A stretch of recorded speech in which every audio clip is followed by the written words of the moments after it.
The views and opinions of this broadcast do not reflect the views and opinions of Studio 6 Entertainment, Armed Media, or the Entertainment Partners LLC. Enjoy the show.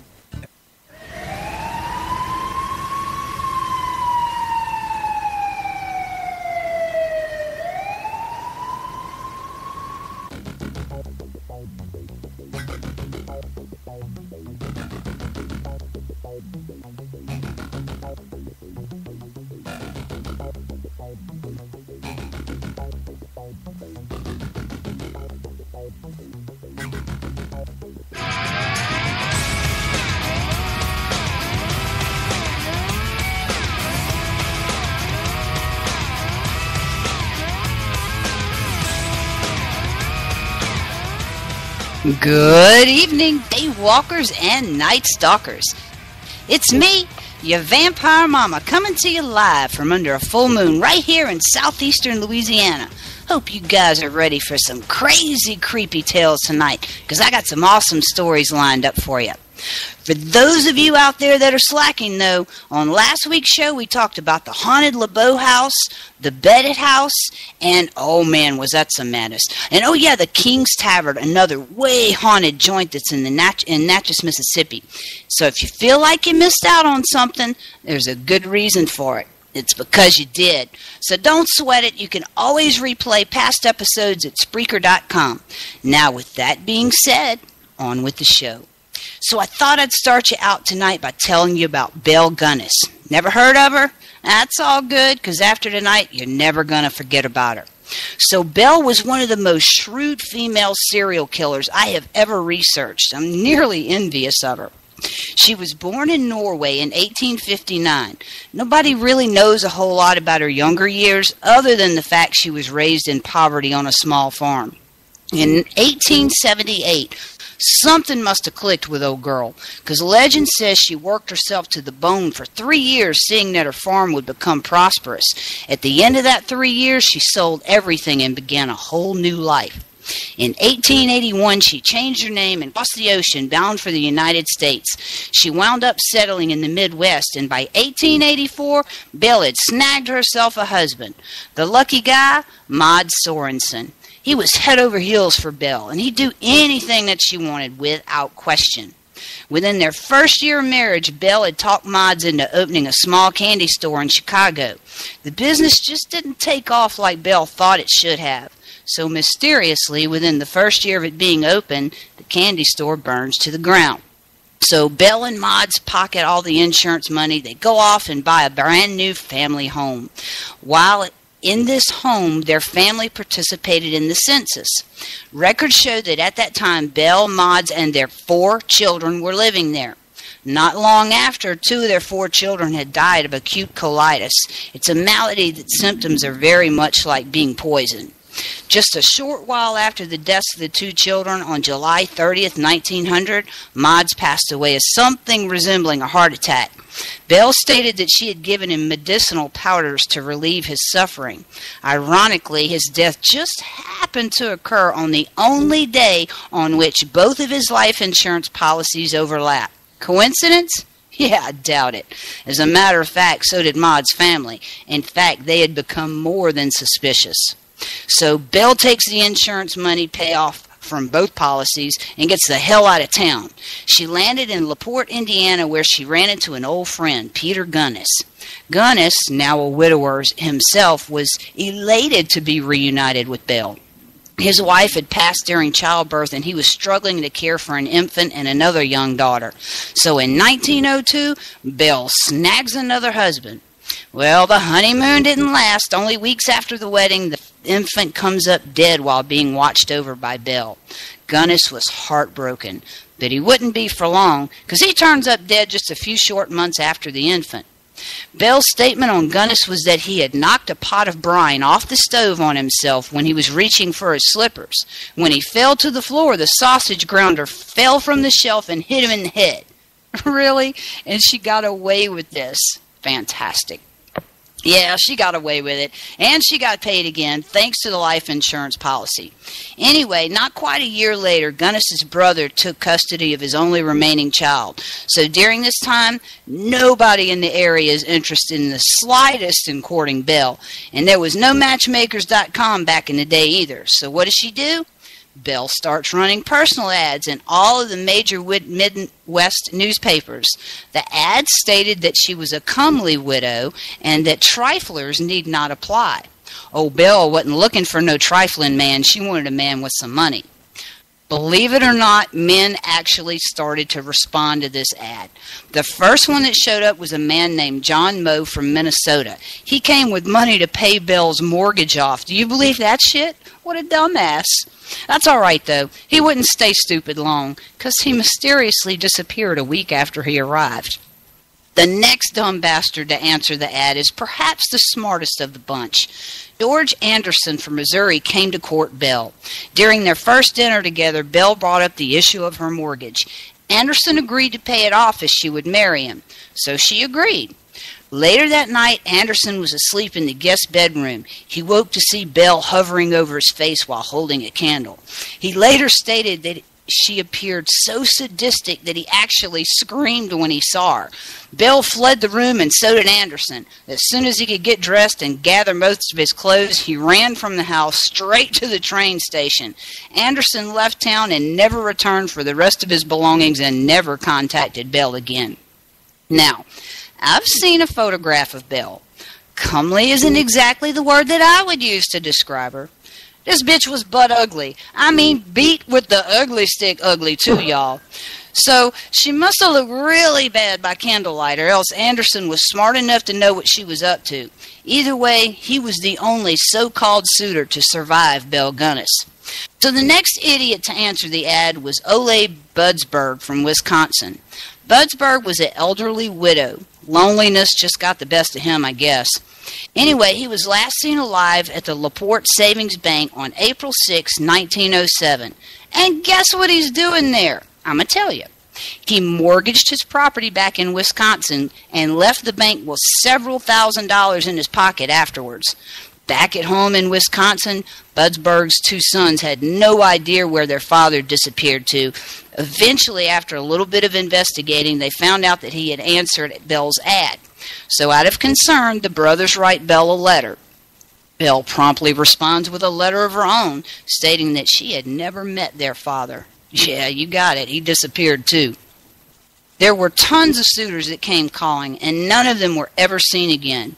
Belle's farmhouse was like a citadel. The doors and the windows were always locked, the curtains drawn shut. Other than suitors, the only companies she ever had were the delivery men that came bearing her orders for large trunks. Wonder what she used those for. Nevertheless, Belle was never lonely for very long. The last of her victims was Andrew Hegeline from South Dakota. Belle must have worked him hard, too, because there was a ton of correspondence between the two of them before Hegeline ever came face-to-face with Belle.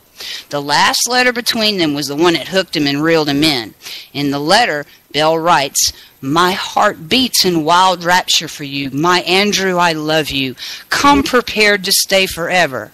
Yeah, she wasn't playing neither. She meant every word of it, especially that plan to stay forever part, right? So anyway, Hegeline makes his arrival, and guess what? A week later, he's missing. No shit, right? So now through all of it stands just one man. No, not the one that got away. I'm talking about Belle's farmhand, Ray. Ray was secretly infatuated with Belle. That says a whole lot about Ray now, don't it? Anyway, Ray would do anything and everything that Belle ever asked for him, even though he would become extremely jealous every time a new suitor arrived. There came a day when Belle determined that Ray's instability was a risk to her livelihood. When she fired him in 1908, he went stark raving mad. So in the meanwhile, Hegeline's family had become suspicious, just like many others had in the past. Two of his brothers began tracing his path and were in town seeking information on his disappearance. They had been to Belle's farm many times, interrogating her with a barrage of accusatory questions upon every visit. The brothers weren't buying her vague responses about Hilgeline's disappearance. Belle could feel the walls closing in on her, so she drafts a new will that names her kids as the sole heir to her estate. A few weeks later, her farm catches fire. Her newly hired farmhand wakes to thick billowing smoke. He jumps out of the second-floor window and dies. Her children had been unable to escape. All of them perished in the flames. Now, Belle, ugly as hell, but smart as a whip, had previously filed reports about Ray since he'd been fired. She stated that he was a threat to her and her family. So now there's this investigation going on at the ash and rubble that used to be her farmhouse. The bodies of her children were discovered along with the decapitated head of a woman, or decapitated body of a woman. Actually, they found both. Now, there's no way that this body belonged to Belle. It was of average height and weight, and Belle stood about 6 feet tall and weighed somewhere in the neighborhood of 200 pounds. But here's the kicker. Even though the woman's body was missing its head, a set of teeth were found and identified. Belle's dentist testified that the teeth were hers, as he had done some extensive gold plating on Belle's damaged teeth. So, poor heartbroken Ray's arrested. He's charged with murder, and they finally go to take him to trial, and the poor bastard's found guilty of arson and murder. But just after his conviction, he becomes ill. On his deathbed, Ray starts talking. He admitted to a priest to having been an accomplice in many of the murders Belle committed. He even revealed her instrument of choice. Ray stated that Belle would poison the men's coffee, and when they passed out, she'd cave in their heads with a meat chopper. Belle would drag the bodies downstairs to her basement and dismember them. Ray would then help her gather up the pieces parts and haul them out to the pig pen. He even stated that on the day of the fire, Belle had hacked off the head of her new maid and dressed the body in her own clothes before setting the house on fire and never looking back. With Ray's dying breath, he insisted that Belle was still alive and out there somewhere. It's believed that Belle murdered between 25 to 40 people, though only 12 had been able to be identified after retrieving the remains from the pig pen. Prior to the fire, Belle had withdrawn all of her money from the bank, and in 1931, a woman named Esther Carlson was arrested in Los Angeles after poisoning a man for money. Some people that had known Belle in the past identified her and Esther Carlson as the same person. Justice wouldn't be served this time, though. Esther became ill and died while she was in jail awaiting trial. Yeah, so now you guys know all about Belle. See why I said you never forget her? This twisted bitch put a lot of people in the ground, but at least she didn't eat them. Bet you know what we're going to talk about next, huh? Yep, I'm going to tell you about a few cases of cannibalism. Cannibalism is like the ultimate cultural taboo. Only crazy folks would have a thing for eating human flesh, right? Well, there are a few cases when folks have had to resort to it in order to survive, but those are really few and far between in pretty extreme cases. But there is this one, though. So, it's a freezing cold day in October 1972, and this college rugby team is on an airplane and they're headed to Uruguay. Well, the plane crashes on some unknown, ungodly mountain between Chile and Argentina. So the search parties are looking everywhere, but the terrain is so rough and the area is so overgrown that after 11 days, there were no results. The search parties were called off, and the boys from the rugby team were abandoned, because everybody figured they were dead by now, right? Well, back at the crash site, 16 out of 45 people that had been on board that flight survived the crash landing. So they're trying to figure out what the hell they're going to do to survive. It's freezing cold, they have no heat, no food, and no water. So after recovering from some of their injuries, 2 of the 16 take off on a 12-day hike through the mountains in search of help. They were successful. But by the time that rescuers could make it to the crash site, these passengers had been there for like 2 months. So how'd they survive in conditions like that for 2 months? They ate their dead teammates. Hey, anybody want to ass steak? So understandably, these guys did it because it was a matter of life or death. Even though they still had a choice in the matter, I'd say they did the right thing. But most cannibals aren't facing a life or death situation when they choose to eat other folks. They're doing it because they want to. And this guy that I'm fixing to tell you about, he actually holds the Guinness World Record as the most prolific cannibal. This dude's name was Udre Udre. He was the chief of some obscure tribe in Fiji. He never ate anything but human flesh, ever. Most of his meals were comprised of his own soldiers that had died in battle or of prisoners of war that were being detained within his village. He actually kept a collection of stones for every body that he consumed. When he died, there were 872 stones. That's a small town, y'all. And then there's this other case. It also went on in the same area in the Isles of Fiji. So Reverend Baker was like a missionary back in the 1800s, and it seems that the situation with Udre Udre wasn't so off the wall. Apparently, cannibalism was customary there. Typically, the folks that were eaten were usually the ones that had been killed in battle, but there were a few sadistic folks in the bunch. Some of these twisted bastards would capture their enemies, tie them up, and start cutting off their limbs one by one. The prisoner would then be forced to sit and watch his enemy eat his severed body parts. So, anyway, these missionaries are freaking the hell out seeing everyone eating human flesh, but so far the natives hadn't worried about eating any of them. Well, that all changed when Reverend Baker led his group of missionaries into a jungle on one of the larger islands. Baker and his entire group were murdered by one of the more obscure tribes, and they all ate real good that night. But after having killed and eaten the missionaries, the tribe started experiencing a period of bad crops and mysterious deaths. Desperate to crawl from under the curse of having eaten Christians, the tribe did everything they could think of. They even invited the other missionaries and Baker's family to join them at their village so they could conduct a traditional forgiveness ceremony.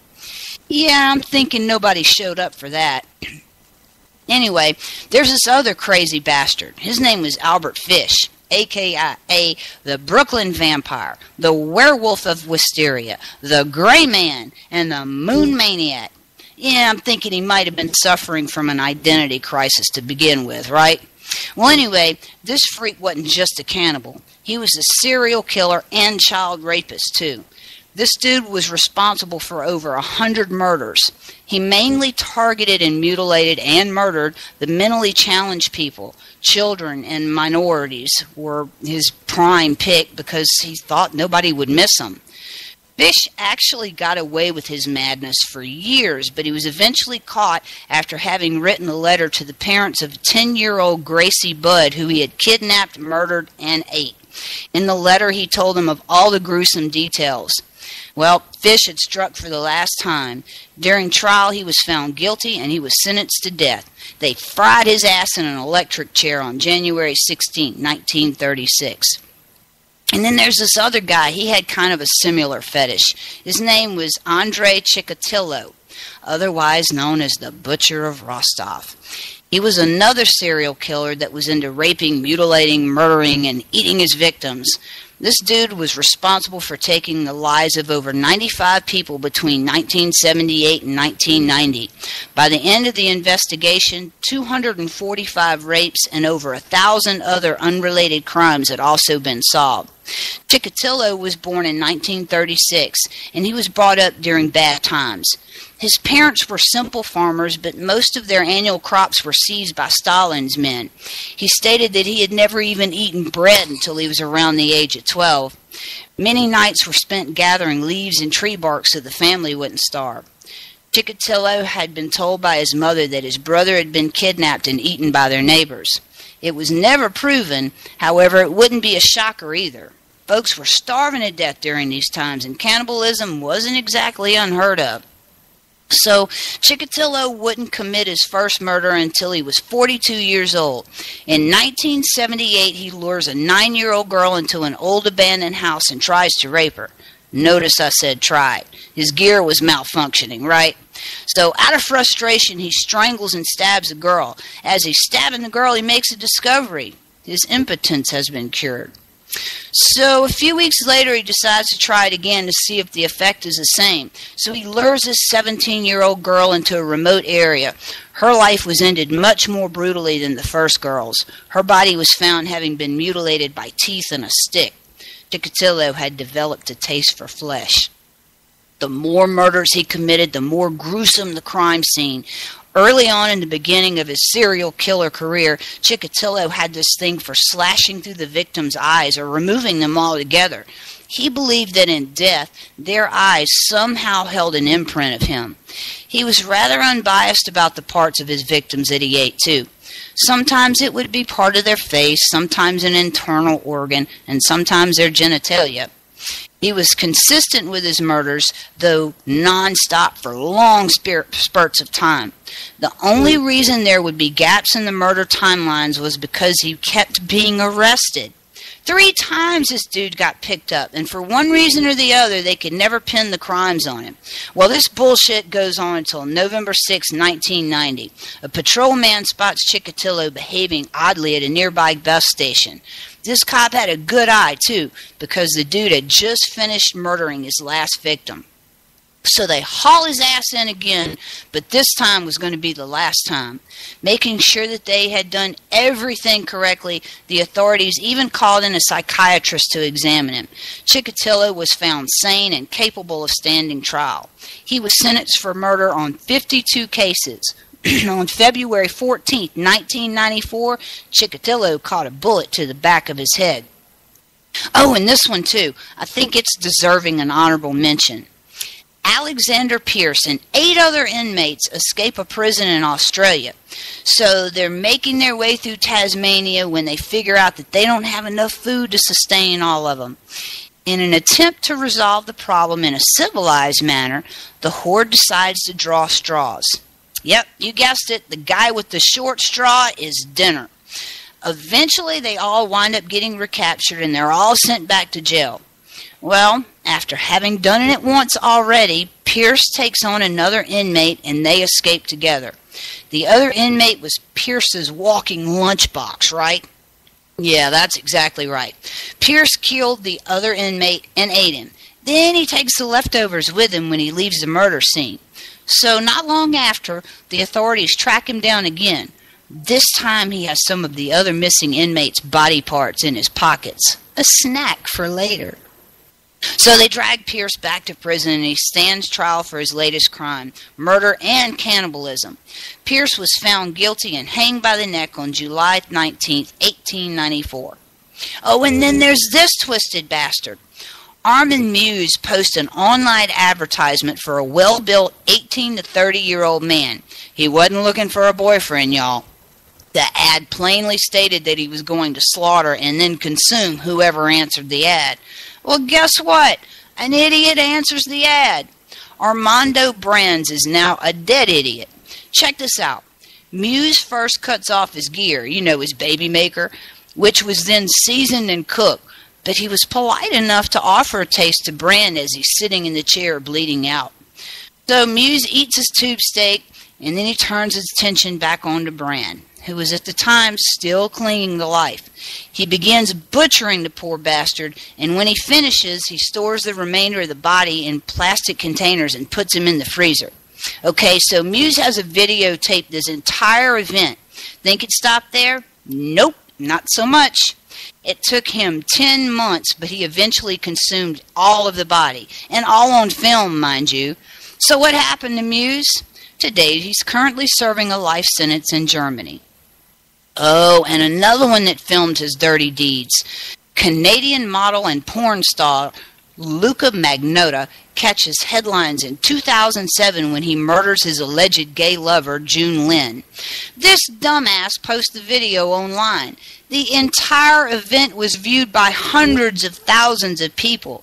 It began with him stabbing Lin repeatedly, and then the film kept rolling as Magnotta cuts him into little pieces. Many of those little pieces he actually ate while on camera. Some of the little pieces parts were mailed off to different political parties and schools all across Canada. Though this sick bastard never even attempted to cover up the crime, it took a little while for the authorities to arrest him. Oh, Canada. He was eventually convicted, and now he is serving his time. And then there's one more twisted little freak I want to tell you about. His name was Mao Zedong. He was a 22-year-old chef that in 2012 has his junk surgically removed in order for him to cook it and serve it to some upscale clients. His genitals were served with mushrooms and parsley at 6 different dinners that hosted over 70 guests per event. Now, I know about Asian men. Y'all trust me. There was not that much there to begin with, so he must have really sliced that sucker up into thin little bitty pieces to serve that many folks. Okay, kiddos, I'm done with the whole cannibal bit for now. Hope it holds you over for a while.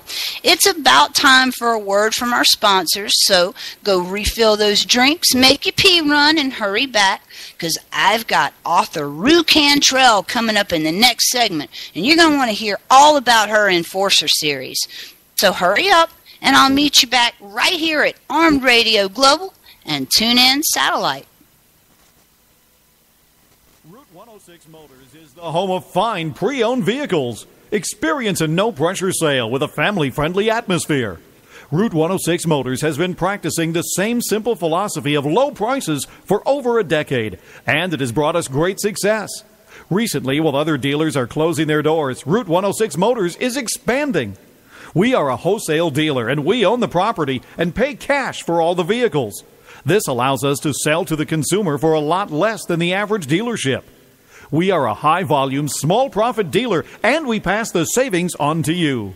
New changes have been made at Route 106 Motors. Stop by and check out our brand-new building.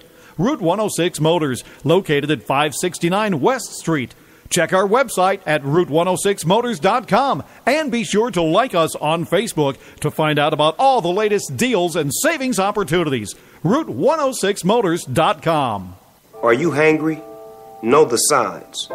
Uncontrollable yelling. Why aren't you egg rolls? Hallucination. Sushi. Pants discomfort. I hate you, pants. Hangry. It can happen to anyone. Fortunately, there's E24, the app that tells hunger to shut up. Egg rolls. Thanks, Snoop. E24. In my medical opinion, it's the best way to order food online, baby. And now, another fresh insight from Roger Berkowitz, President and CEO of Legal Seafoods.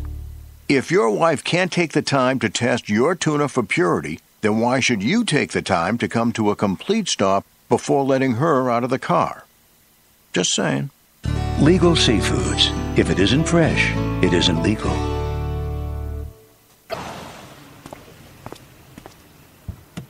Hey, Dan. How's the day going so far? My day couldn't be better. You pull up less than 3 minutes after I open my Lyft app, and how do you greet me? With a kind hello? Just delightful. Great. Care for a cookie? A cookie? A chocolate chip cookie? You know, I'd love one. Sure. Hey, let me ask you something. How did you know I love this song? I mean, come on, it's the Cold War, kids. Everybody loves them. Whoa! Who taught this guy how to merge? That was a fantastic merge! Couldn't agree more. That's it? That's all this costs? What's this thing running on? Smiles and high fives? You son of Mike, I love you! Thanks. Have a great day. Lyft. Driving you happy. Just download and go.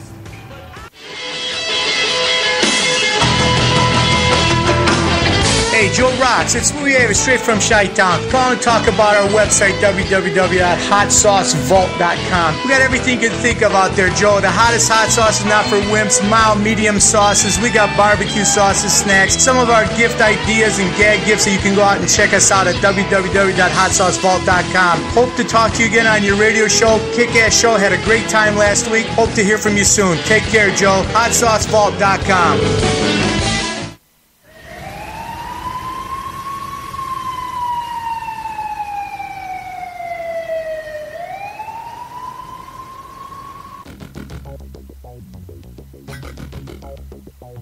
Doing that job as the guy who did it.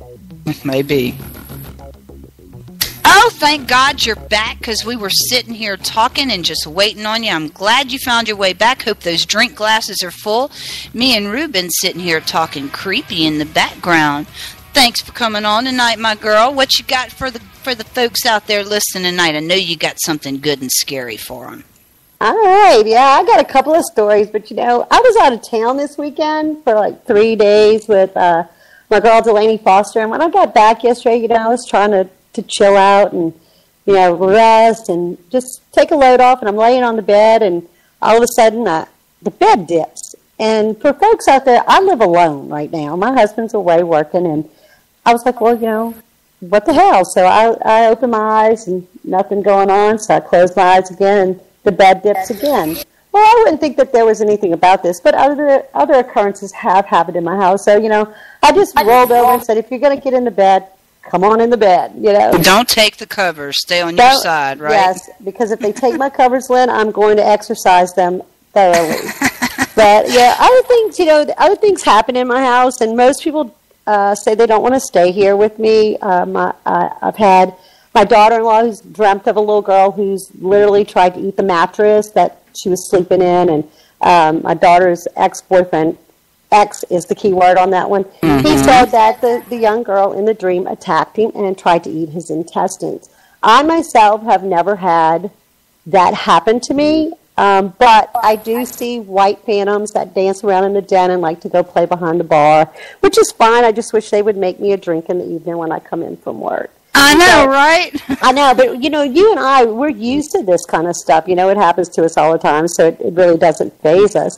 The best was one night I came in and I really wanted, I was looking for a paper plate. I didn't want to dirty the dishes. I didn't want to have to wash any. No paper plates. Got it the next morning. Right there in front of the coffee pot is a cute little stack of 4 paper plates. Yeah. Yet to find out where those suckers came from. I think your little girl was helping you out. I think she was. But, people think that New Orleans is mostly where all the spooky stuff happens in Louisiana. But my sister-in-law and brother-in-law, we were talking about this earlier, they live in Baton Rouge. Right. Well, they move into this house, and all of a sudden, my sister-in-law starts getting really ill, and she's like, I don't know what the deal is. And I was like, well, this house has got a bad vibe. And she's like, it smells funny all the time. And I was like, well, I don't know, man, but you're not looking too hot. So it keeps going on, and she's getting sicker. She's got 2 large dogs. They're attacking the walls. Things are really tripping out in the house. Right. So winter time comes around, they turn on the heat, and the house starts smelling really obnoxious. So they turn the heat off, figure it's an electrical problem. Brother-in-law calls the electrician. He comes over, he asks, I got to go up in the attic. Where's the ladder for the attic? And he's like, well, you got to go up in the closet. There's a crawl space. So a little bit later he comes down, and he says, can I use your phone? And Josh says, well, yeah, did you find something up there? He goes, yeah, I found some empty whiskey bottles and an arm. And Josh says, you found like a doll arm or a mannequin arm? And he says, no, like a fleshy, decaying human arm. And my brother-in-law just says, well, there's the phone. And he goes, I have to call the cops, right? And my brother, Josh says, yeah. And the guy's looking at him like he's scared that Josh is the one who has put the fleshy, decaying arm up in the attic. So, needless to say, when everything comes around, a group of satanic cult people had lived in the house prior, and they had robbed some bodies and had done some ritual activity up in the attic. And so we believe that this is what was causing her to get ill. Evidently, there was some unhappy people, unhappy spirits that were hanging out in that house. When they excavated the property, they did find a lot of animal bones, and we're thinking a little bit of the human bones for it too.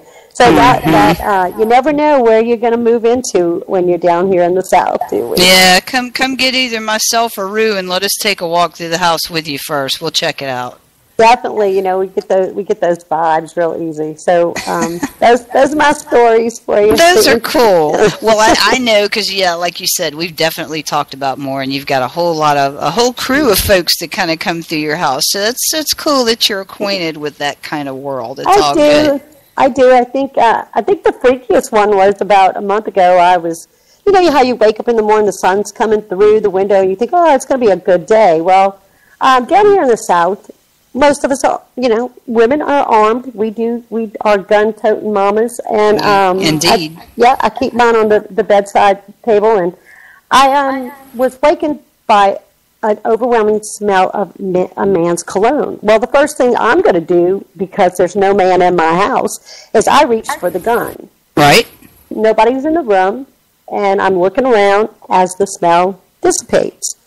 That was really startling for me because I lock my bedroom door, and I'm used to it like clicking open and clicking shut during the night. I know it's going to happen. I know that my little friendlies are wandering around, but to have that overpowering sense of smell, for that aroma to be right there by my bed, I really thought somebody was in my room, and there was no one there. So that was the most alarming that's happened lately for me. And that's new because you haven't had any male entities in there, have you? No, that I haven't. Aware of? Yeah. Not that I'm aware of. Like, I can come in the evening and go to unlock the door, and I hear women talking in the living room.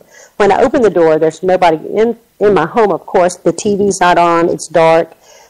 But they just stop when I come in. But my daughter-in-law, who they live next door, her and my son live next door, she now hears the same female voices in her home at times.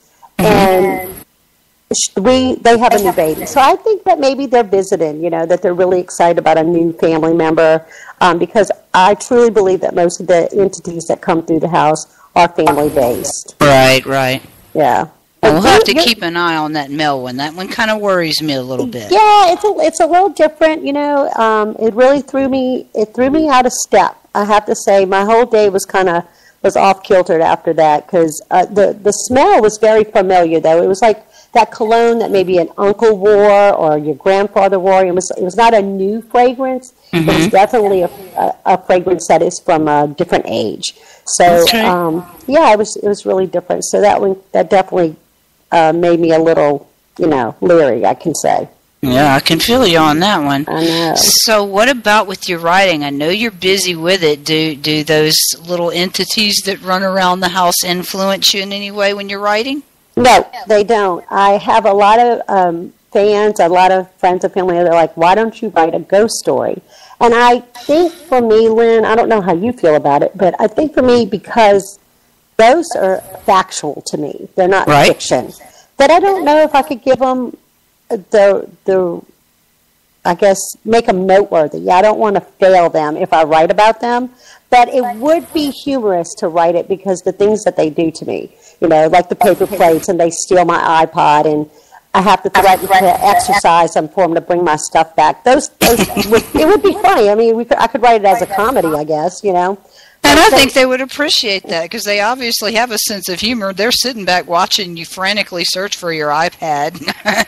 I would. The last time I had to find my iPod, it was between the mattresses, and I have a king-size bed, and it was all the way in between the mattresses. So there was no way that I could put it there myself, So yes, they like to do things like that. You hear of ghosts, taking your keys and things like that. No, they take things that they know are going to piss me off. Right. And I do rant and rave. I'm sure my neighbors think that I have lost my mind half the time when I'm yelling as I'm going out the door. So, but they bring it back. They always bring it back. They always sit them neatly, like on the corner of my bed or on the kitchen table or something. And I'm like, yeah, I got your number. Right. I'm gonna go down the corner and get me some purification candles and some white sage, and I'm gonna send y'all back where you need to go. You're not doing that, though. I'm not doing that. I like them. It makes me feel loved. Right. Well, tell everybody, you just had your first novel come out, which I'm so proud of you, and you're working on the sequel. Is that correct? I am. The first book in the series is called Guarded. It came out back in November, right before Thanksgiving, and I've gotten some really great reviews on that, and I'm really excited how it's being received. I am about to wrap up the sequel to that. It's called Vowed. It's going to take the readers. It's going to finish up Guarded for the readers, and then bring them straight into the third book. So I'm really excited about tying that book up. And then go ahead. I'm sorry. No, go ahead, Lynn. I was going to ask you, because I know a little bit about the books, but intrigue the listeners out there. Give a little plug and get them hooked on it so they got to go pick it up like immediately. Well, Guarded is the introduction to the Enforcers series. And what the Enforcers are immortal warriors. They're female. And this story takes you on a ride with a female called Rain. And she is on a hunt for an Imperious demon who she blames for everything that has gone faulty in her life. And the one thing that these women know how to do is handle their business. And so they are really good with the weapons and the kicking of ass, and they like doing it. And then you throw in a little hot, steamy romance, and you got a whole lot of trouble. So that's the kind of trouble we like. That's the excellent kind of trouble. That's the trouble we like, Lynn. So, yes, it takes you on a good ride. You know, she takes you through her life and what's going on, and she meets up with the Guardian King. His name is Nox, and he just thinks a quick shag would work all the details out, and she's not in the mood to be settling that score. She'd rather fight it out than she's not a kiss and tell kind of girl, I guess you could say. So he's going to have to work for her. So Rain, she's a character in the series or in the second book as well? No, yes, she'll continue throughout the second book. Unfortunately for my readers, I get that I love you and I hate you line, because the first book, Guarded, ended on a huge cliffhanger. And so where Vowed picks up is bringing you into what happened after the end of the second book. So I'm getting a little tongue twisted trying to figure out how to tell you about the book. See, it's contagious, isn't it? We were talking about me being tongue-tied earlier tonight. I'm sober tonight, folks. That's a problem. It won't happen again next week, I promise.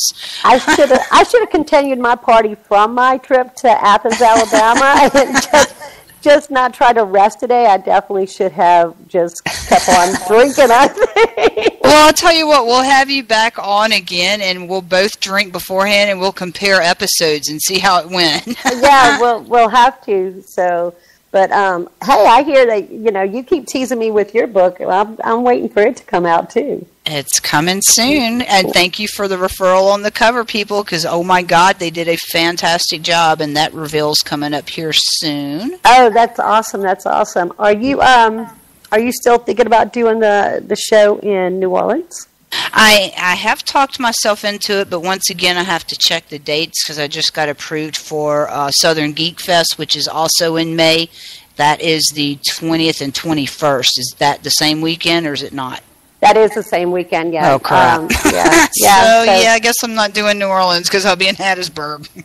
All right. Well, I wish you were, because that's going to be I think that's going to be a really good show down there in New Orleans. I think so too. For being the first round, Naughty and NOLA is looking like it's going to be one hell of an event, and I really hate to miss it. So you guys are definitely going to do well. Doesn't she have people like flying in from all over the country to be there?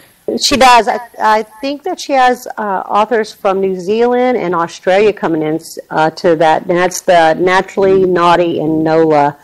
We have. I think there's 40 authors that are going to be at the show. Wow, and some hot ass models too. Yes. I saw what's sitting next to you, girl. Oh my God. Yeah, I'm going to be next to me at the next table is Delaney Foster, who I spent the weekend watching her take care of a photo shoot for a new cover, and that was a lot of fun. And her and we're going to have two really gracious but hot, gorgeous men at our tables. We're going to have Dusty Griffin and Alfie Gordillo. Oh my God, he is so hot too. I saw pictures of him. Yeah, I'm hoping I said that name right. But we're looking forward to sharing our tables with those guys. So the ladies know where to find them. So so it's gonna be a lot of fun. And if fans out there would like to stalk me and these guys that I'm going to be hanging out with at Naturally NOLA, please do go find us on Facebook. You can find me at Author Rue Cantrell, like I said, on Facebook and also on Instagram. And for people that are, wanting tickets and wanting to come to New Orleans for the show, they can either go on Facebook and look up Naturally Naughty and NOLA. See, I'm tongue twisted. And I think they can go on to maybe Everbright.com and look for show tickets there too. Right. Yeah. So Mm. later tonight, when I get the link up for tonight's show, I'm going to make sure that I post author Rue Cantrell's contact info on it so you guys can stalk her along with me, because she needs more freaks and I'll loan you some of mine. It's all good. Yeah, and I'm an equal opportunist on the stalkers. You know me, Lynn. Hell yeah. Yeah. So. All right, my girl. Well, I appreciate you coming on. Definitely going to schedule you to come back on real soon, maybe for the launch of this sequel book, yeah? Yeah, I'd love it. Love to. Okay, good. Well, keep Right. me in the loop, and let's get you penciled in, because I don't want to miss you launching out on that. Got to have you on the show. All right, I appreciate it, darling. All right, my honey. Well, you have yourself a good evening. Go drink a glass of wine for me. I'm having a cocktail right now. You go, girl. All right. All right, folks. I absolutely adore Rue Cantrell. You guys have got to stalk her down. Check her out. She's got one awesome book out there. Help support our authors, because she's a brand new author with her first novel, and the second one's coming right along. So hook up with her and get her books. All right, so in the next few minutes that we've got to spend together, I think I'm going to throw a little New Orleans haunted history at y'all. Let's talk about the St. Louis Cathedral. Or maybe not. Yeah, we're going to talk about it. The majestic St. Louis Cathedral stands at 615 Pierre Antoine Alley, New Orleans. Known to be one of the oldest in the United States, the cathedral is also the seat of the Roman Catholic Archdiocese of New Orleans. It's a little-known fact that the structure now stands where 4 of its predecessors have fallen. The original structure was erected in 1718 and was no comparison to the cathedral that we know today. It was a small, modest wood frame building which served as the tight-knit community of New Orleans well until it burned to the ground in the French Quarter Fire of 1788. By 1794, the Spanish had erected a new cathedral. It was declared so in 1793 by Pope Pius. The new brick and mortar improvement boasted 2 rounded steeples on the front facade with the beautiful Spanish architecture throughout. Later in 1819, an addition of a central tower was commissioned to Ben Henry Latrobe, who designed the White House. Latrobe would have the bell and original clock shipped in from Paris to complete the addition. The beautiful new cathedral drew crowds from all around, and by 1849, an expansion was desperately needed in order to house the growing congregation. In 1850, during the aggressive renovations, the central tower collapsed, causing a brief halt in renovations in order to redesign and basically rebuild the St. Louis Cathedral that we know and love today. Now that we've studied up on the physical history of the cathedral, let's explore the haunted history. Pierre Dagobert was a Capuchin monk who would become pastor of the St. Louis Church in 1745. A beloved member of the community, Dagobert saw to the needs of the poor, the slaves, and the imprisoned. He was known as a compassionate man, respected and loved by all. In 1764, when the local French community discovered that New Orleans had seceded to Spain, 6 of the most prominent men would gather forces and rebel. All 6 of these men were close associates to Dagobert. When the revolt had ended, the 6 men were hunted down and assassinated by a firing squad and were left in the streets to be unburied by orders of the new Spanish governor. Dagobert could not have these brave men left dishonorable in the streets to just rot.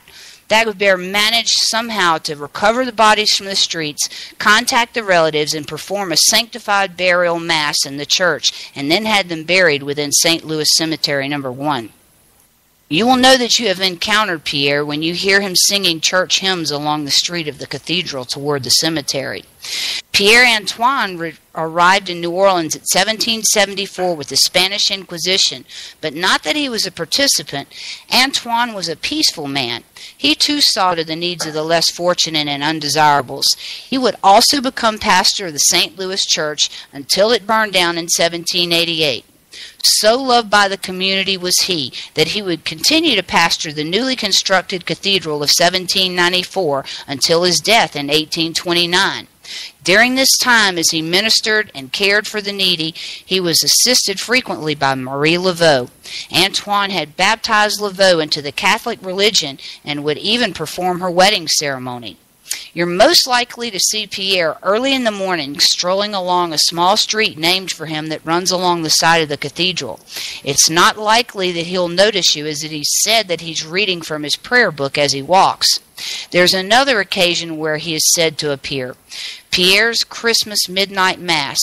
Antoine is sometimes seen walking to the left side of the main altar. He's usually holding a candle and can be recognized by his robes. They're not as elaborate as the archbishops and the other priests. And I've got to say right there, folks, I've actually seen some pictures of him participating in this Mass where he's photographed alongside these other bishops and priests. Okay, so Marie Laveau, well known for her practice of voodoo, was also a devout Catholic.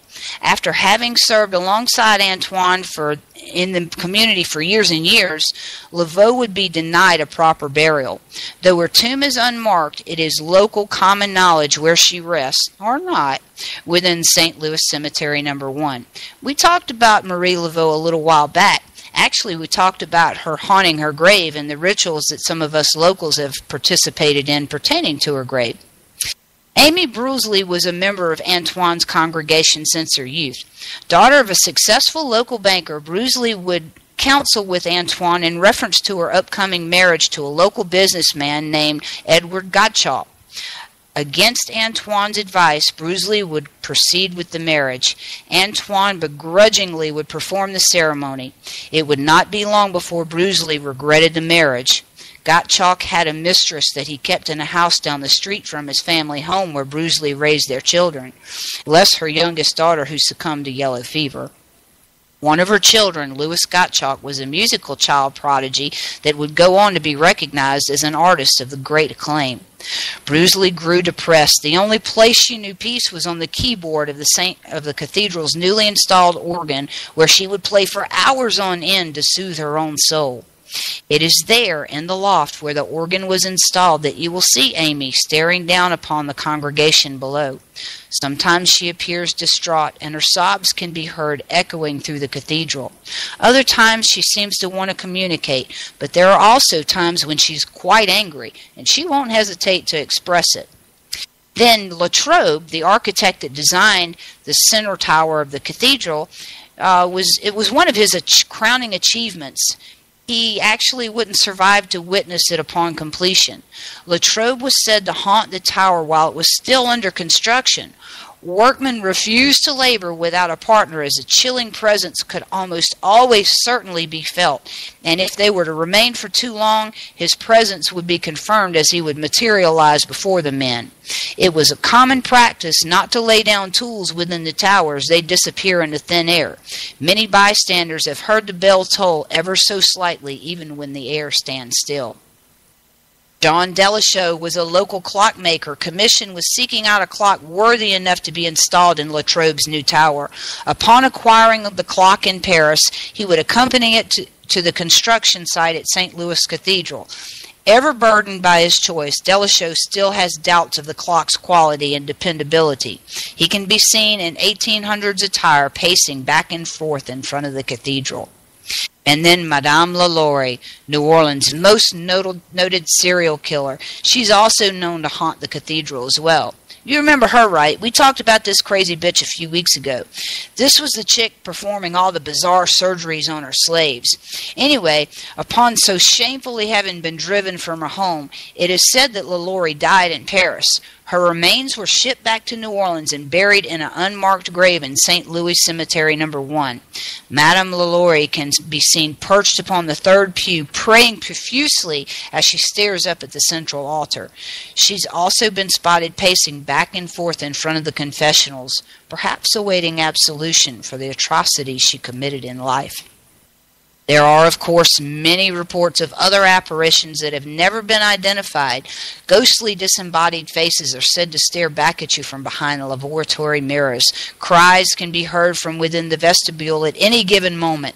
Cold spots, orbs, and other unexplained phenomena are all the norm here at the New Orleans St. Louis Cathedral. So if you find yourself down in the Big Easy, hey, Mardi Gras season is coming up, be sure to check out the St. Louis Cathedral, and then walk around to the graveyard too, and check out some of the places that we've talked about on past shows. But in the meanwhile, I want you to remember, if you can't hold out and you need your scary fix before next Monday, you can always stalk me down at authorlyngibson.com, where there are buttons for my books, buttons for my blogs, buttons for my videos, and of course, a button for Spreaker.com, where you can listen to any past episode of the show. So until then, my kiddos, you guys keep it creepy, because you know that I will. And we'll see you right back here next week at Armed Radio Global and TuneIn Satellite.